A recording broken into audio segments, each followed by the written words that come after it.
My name is Mehta.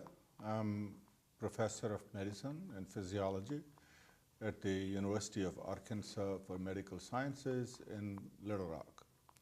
My presentation was on reconsideration of the role of statins in primary prevention.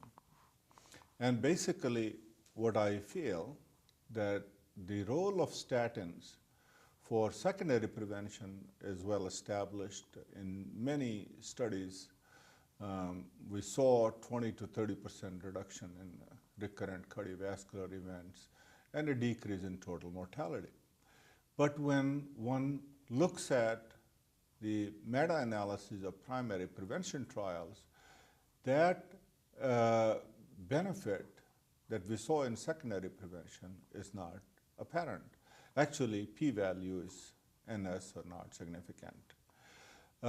So one should really seriously consider the use of statins in primary prevention, especially in light of the fact that there is a significant risk that patients who take statins for a long time, especially in high dosages, tend to develop abnormal blood sugar. Actually, in a study that we conducted looking at the large VA database, we found that there is a potential for about 2% of patients taking statins more than 2 years will develop abnormal blood sugar levels in the diabetic range. And patients who already have diabetes, when they take statins or start statins, their blood sugar gets worse. So we did another study to define the mechanism how statins could induce diabetes.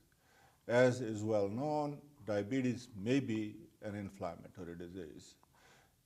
Now, HMG coenzyme A reductase inhibitors or statins, they affect liver X receptor expression. So we studied liver X receptor expression in mononuclear cells in subjects who received statins.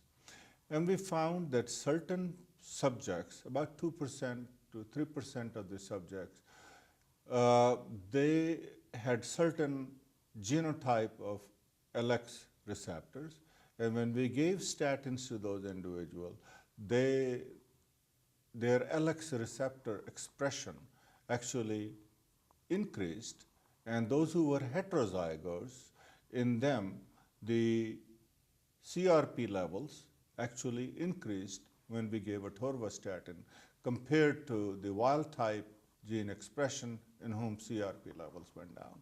So in conclusion, we feel that about 2 to 3% of patients may have a LXR